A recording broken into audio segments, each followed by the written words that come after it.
हजुरले सबैले भोजन त गरेर आउनु भएको छ नि। भात खाइयो कि खाइएन हो? आउँदैन त निस्किँदैन त, जयकार पनि निस्किँदैन। भोकै हुनुहुन्छ भने भन्नुहोस् है, यहाँ पकाउन लाएर पनि खुवाउँछौँ हामी हजुरहरूलाई। सबैले हात उठाएर एकचोटि भन्नुहोस् त, बोले कृष्ण कन्हैया लाल की, सद्गुरु महाराज की। बल्ल लाग्दैछ कि कृष्णजीका भक्तहरू त यहाँ भर्खर बस्नु भएको जस्तो लागिरहेछ। र भक्तजन, यो सन्ध्याकालीन महात्म्यमा हजुर हामी सबै उपस्थित छौँ। म धेरै लामो यहाँ कार्यक्रमलाई जोड्न चाहन्न। अबको आधी घण्टा भित्रमा हाम्रो सबै कार्यक्रमहरू अहिलेको सन्ध्याकालीन हामी सक्नेछौँ। र महात्म्यको प्रसङ्गलाई मात्र 2 मिनट जोडेर म भक्ति सङ्गीत, यो ज्ञान मञ्चलाई अगाडि बढाउनेछु। बीचबीचमा हाम्रो भक्ति सङ्गीत पनि हुनेछ। यसरी हामी नाचिरहनेछौँ, गाइरहनेछौँ। प्यारे भक्तजन, श्रीमद् भागवतको कथा सुन्दा सुन्दा सुन्दा हाम्रा बाजेहरू आमाहरू बुढा भइसके। हामीले पनि सुनिरहेको छौँ। लगभग वर्षमा 5-10 वटा भागवत महापुराणको कथाहरू त हामीले सुनेको हुन्छौँ कि हुँदैन भन्नुहोस् त? हुन्छ नि। आफैले आयोजना नगरे पनि छिमेकीले वरिपरि काहीँ न काहीँ अनुष्ठानहरू भइरहन्छन्। कहीँ श्रीमद् भागवतको हुन्छ भने भाइ थोरै मिलाउन माइकलाई, थोरै बेसहरू राम्रो देऊ न। कहीं शिव पुराण हुन्छ, कहीं भागवत हुन्छ, कहीं गणेश पुराण हुन्छ, कहीं देवी पुराण हुन्छ। कहीं न कहीं हामी सुनिरहेको हुन्छौँ। कुनै गुजराती एकजना कविले भने, कथा सुनी सुनी फुटे कान, त्यही पनि आएन ब्रह्मज्ञान भनेर भनिया छ। तोय न उपज्या ब्रह्मज्ञान। मङ्गलदास गुरुजीले भन्नुहुन्थ्यो अरे, जसले सुन्दैन श्री कृष्णका कुरा, त्यसका कान हैनन् हुन् मुसाका दुला भन्नुहुन्थ्यो अरे। कृष्ण कन्हैया लाल की। जसले कृष्णका कथाहरू सुन्दैन, भागवतको त्यो अखण्ड ज्ञान, त्यो दिव्य ज्ञानलाई सुन्दैन, ती कान त कान हैनन्, ती त मुसा लुक्ने दुला पो रहेछन् त भनेर भन्नुभएको छ। तर वास्तवमा हो पनि। हामीलाई यो कान परमात्माले दिनुभएको किन? चस्माको स्ट्यान्ड अड्काउन मात्रै हो त? यो कान थिएन भने त्यो चस्माको स्ट्यान्ड कहाँ अडिन्थ्यो? अहिले त यो कान किन बनाएको भन्दा चस्मा लाउन भनेर भन्छौँ हामी। परमात्माले यो कान किन बनाउनु भएको हाम्रो भन्दा, यसमा परमात्माका मधुर वाणीहरूलाई सुन्नको लागि, परमात्माका लीलाहरूलाई, परमात्माका पदहरूलाई, परमात्माका भजनहरूलाई सुन्नको लागि बनाइएका कान हो नि। आँखा किन बनाइयो त? आँखालाई परमात्माको दर्शन गर्नलाई, यो सुन्दर प्रकृतिलाई हेरेर, यो सुन्दर प्रकृति बनाउने परमात्मा कस्तो होला, यो संसार यति सुन्दर छ, प्रकृति यति राम्रो छ, झन् यो प्रकृतिको बनाउने सृजनहार त्यो परमात्मा, त्यो कृष्ण कस्तो होला त? परमात्माको दर्शन गर्न, साधु सन्तहरूको दर्शन गर्न, धर्म ग्रन्थहरू पढ्नलाई यो आँखा बनाइएको, हात किन बनाइयो त? मकै गोड्न मात्रै बनाइएको हो त हात? कृष्ण कन्हैया लाल की। सबैले भन्नुहोस् त एकचोटि राधे राधे। घाँस काट्न मात्रै बनाइएको हो त? किन बनाइएको त भन्दा, यो हातले कर्म गरेर यो हातबाटकै सत्कार्य हुन्। कुनै गरिबको सेवा यो हातबाट होस्, परमात्माको भजनमा ताली बजाउन पाइयोस्, माला जप्न पाइयोस्, केही राम्रो काम होस्, यसले पाप नहोस् यो हातबाट। यो हातलाई बचाउनुहोस्, पापदेखि बचाउनुहोस्। पाप से हमें बचाइए करके दया निधान। हे दया निधान, पापबाट हामीलाई, पाप कर्म गर्न यो हातबाट बचाउनुहोस्। त्यसको लागि हात बनाइएको हो, कुखुरा काट्नलाई बनाइएको होइन यो हात। याद गर्नुहोस्, पाप गर्नलाई बनाइएको होइन। खुट्टा किन बनाइएको त? पाउजु लाउनलाई हो त। जसरी यहाँ धर्म अनुष्ठानहरू भइरहेको छ, धर्म अनुष्ठानसम्म जानको लागि यो खुट्टा बनाइएको हो। मन्दिरसम्म जानको लागि यो तीर्थहरूमा जानको लागि, पुण्य तीर्थ भूमिसम्ममा पुग्नको लागि यो खुट्टाहरू बनाइयो। शरीरका जति पनि अङ्गहरूमा जति पनि परमात्माले बनाउनु भएको छ, प्रत्येकको महत्व छ। तर यी प्रत्येक चिजहरूबाट पाप चाहिँ हुनु हुँदैन। यदि पाप भएको छ भने परमात्माले हामीलाई यो शरीर बनाउनु भएको छ। यो शरीरको बदलामा पछि फेरि परमात्माले के बनाउनुहुन्छ भनेपछि 10वटा खुट्टा 10वटा हात भएका बनाइदिनुहुन्छ फेरि। कृष्ण कन्हैया लाल की त्यस्तो बन्नु छ कि छैन? हामीलाई छैन नि हो। त्यस कारणले हामी भागवतले हामीलाई यही सन्देश दिन्छ कि तिमी पापबाट चाहिँ बच है, हिंसा नगर है कसैको। किनभने आज हाम्रो देशमा सबैभन्दा धेरै दुःख लाग्दछ, हिंसा बढी हुन्छ। गुजरातबाट 40 जना मान्छेहरू पशुपतिनाथको दर्शन गर्नको लागि आएका थिए। 72 सालको कुरा हो यो। म काठमाडौँमा थिएँ, मलाई फोन गरे, हामी आउँदैछौँ 40 जना पशुपतिनाथको दर्शन गर्न, त्यसपछि हामी नौतन नामको गोठाटारको प्रणामी कृष्ण मन्दिरमा आउँछौँ भने। उनीहरू आएछन्, हेर्नुहोस् है। आएर उनीहरूले आफ्नो गाडीलाई गौशालामा पार्किङ गरेछन्।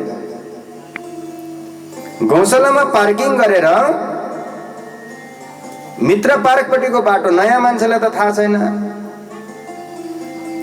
मित्र पार्कबाट जानुस् भनेर देखाइदिन्छ।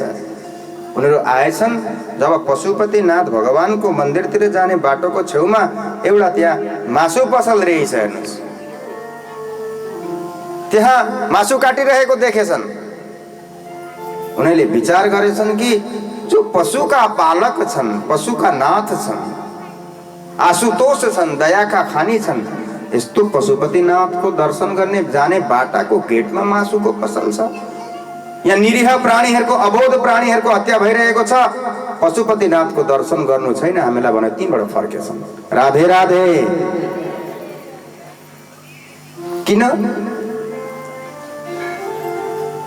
जहाँ कसैको हिंसा हुँदैछ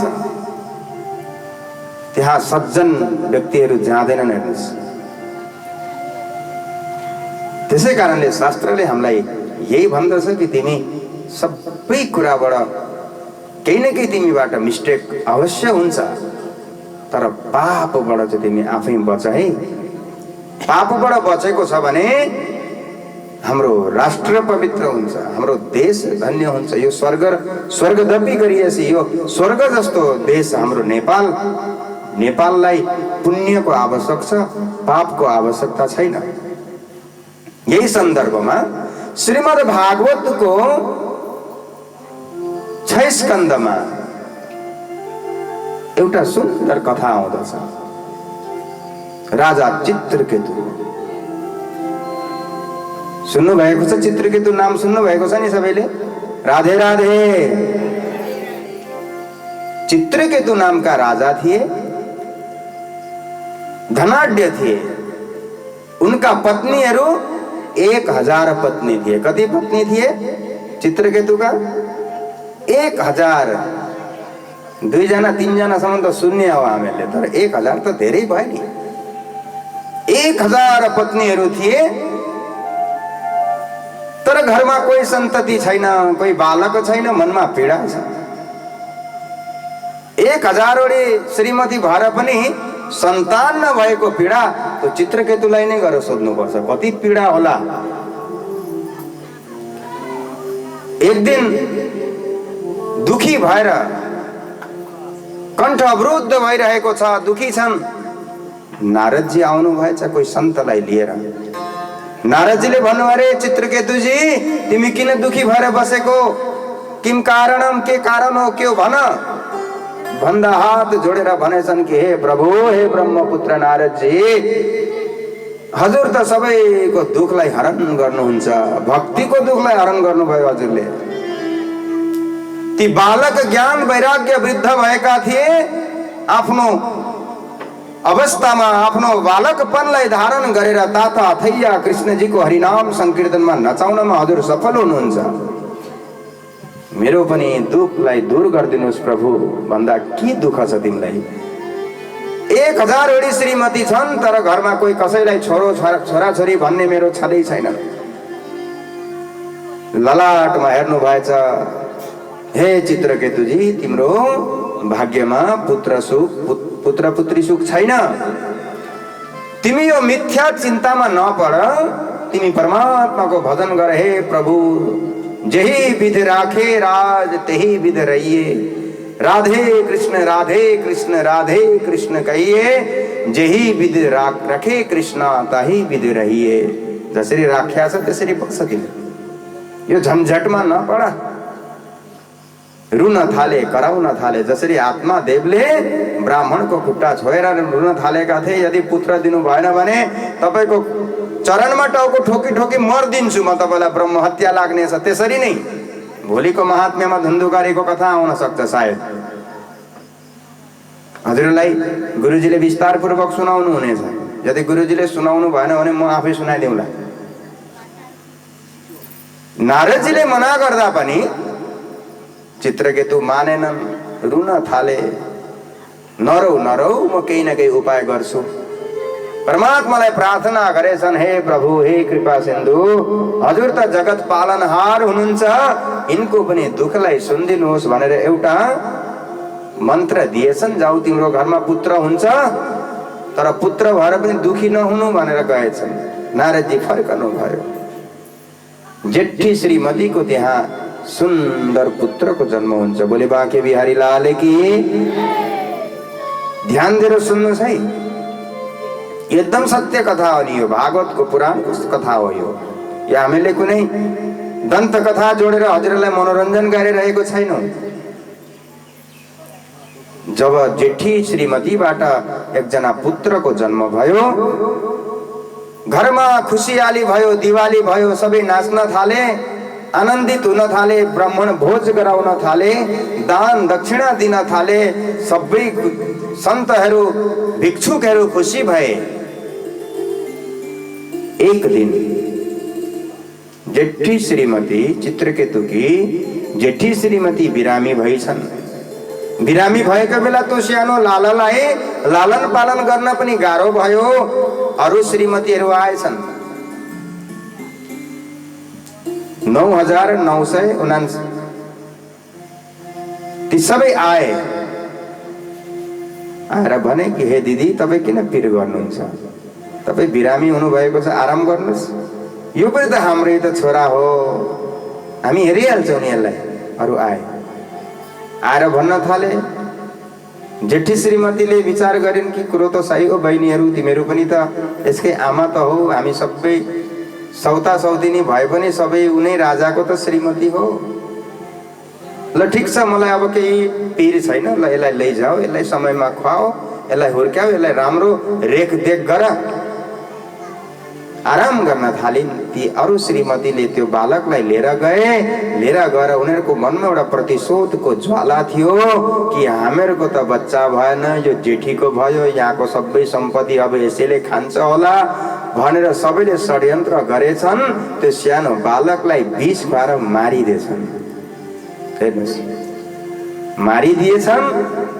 जब यो कुरा चित्रकेतुले सुने, चित्रकेतुको श्रीमती जेठी श्रीमतीले सुनिन्, तब रुन थाले, कराउन थाले, छाती पिट्न थाले। हाय हाय, मेरो बच्चा मर्यो, बच्चा मर्यो, बच्चा कसरी मर्यो यो कुरो थाहा छैन।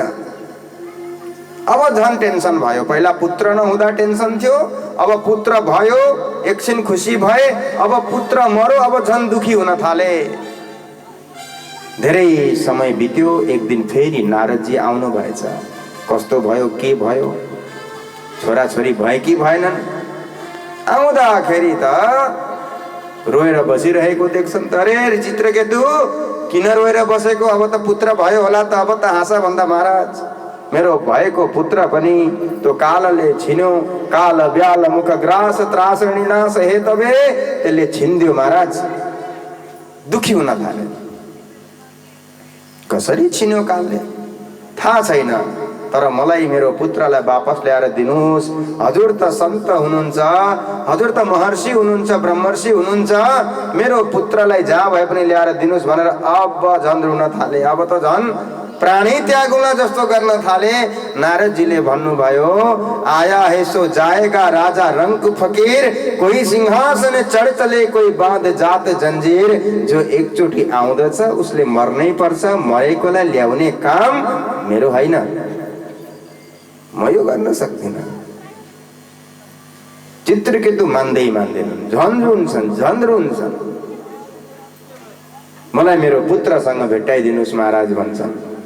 नारदजीले भन्नुभयो, म तिम्रो पुत्रलाई हुबहु जस्तो थियो त्यस्तै त ल्याउन सक्दिनँ, तर उसको जीव आत्मासँग तिम्रो एकपल्ट भेट गराउन सक्छु।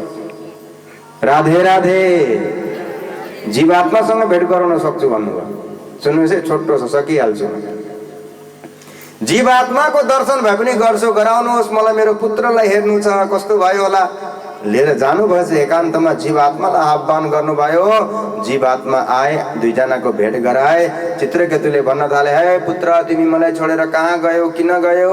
म तिमी बिना बसिराख्न सकेको छैन, तिम्रो आमाले तिमीलाई याद गरिराखी छन्। भन्दाखेरि जीवात्माले भन्छ कि तपाईँ को हो? म तपाईँलाई चिन्दिनँ भन्छ अरे। अरे तिमी मेरो पुत्र हो, तिमीले मलाई चिनेनौ भन्दा तपाईँको पुत्र त लास भएर लडिरहेको छ महाराज। म तपाईँको पुत्र होइन, म त शुद्ध बुद्ध नित्य मुक्त आत्मा हुँ। मेरो कोही पिता छैन, माता छैन, कोही पुत्र भएर जन्मिनेवाला होइन। म सुख दुख रोग आदिबाट म मुक्त छु।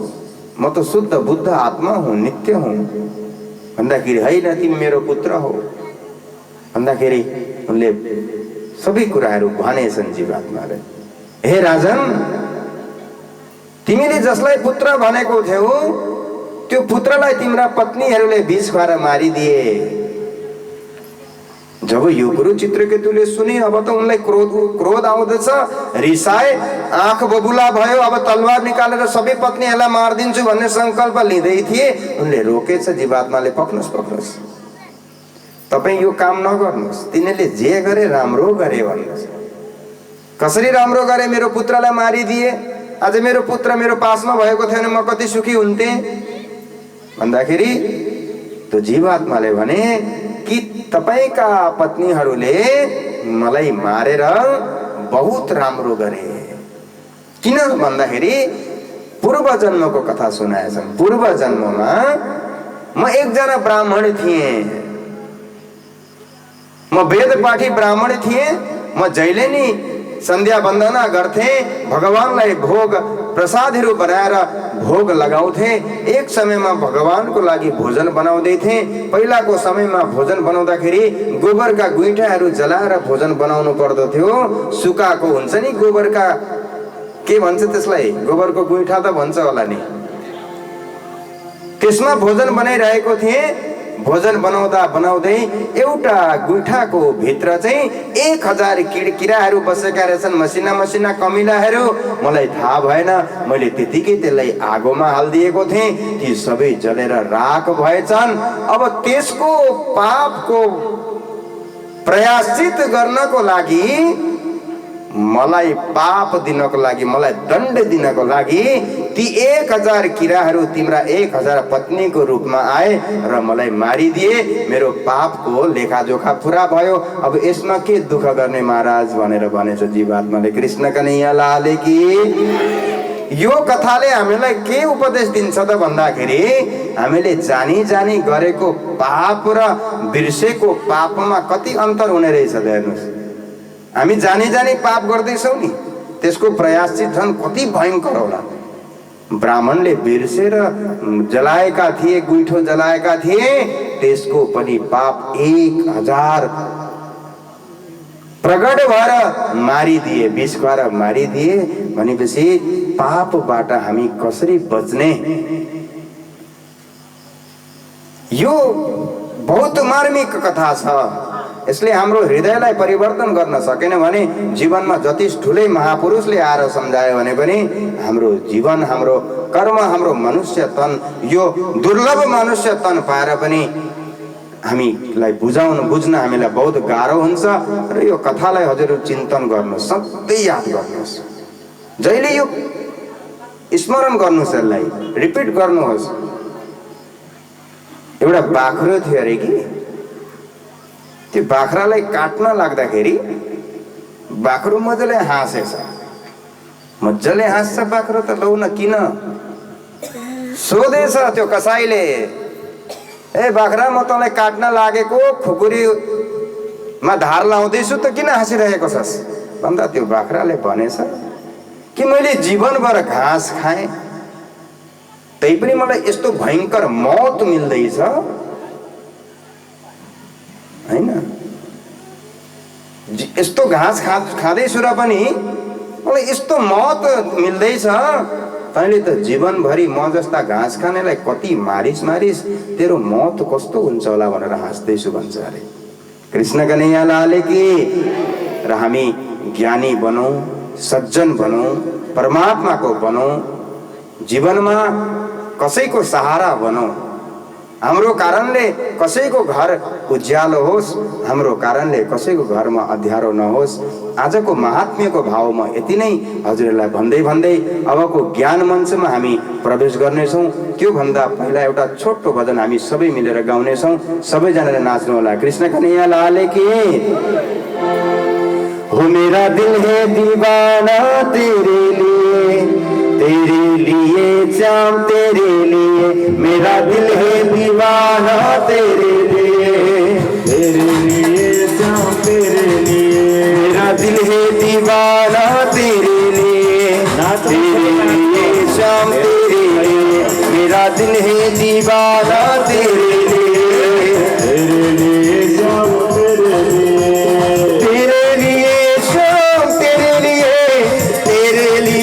शाम तेरे लिए शाम तेरे लिए शाम तेरे लिए,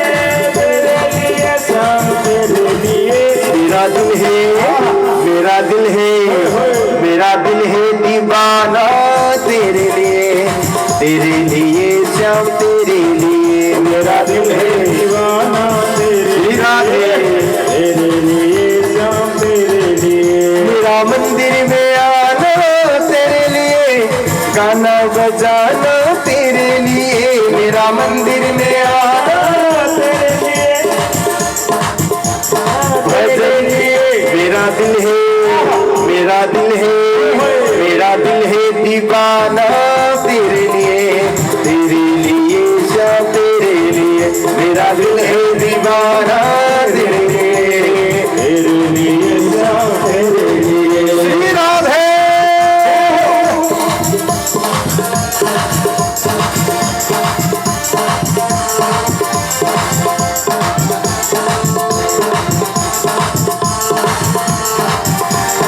पैसा नाच्नु भएको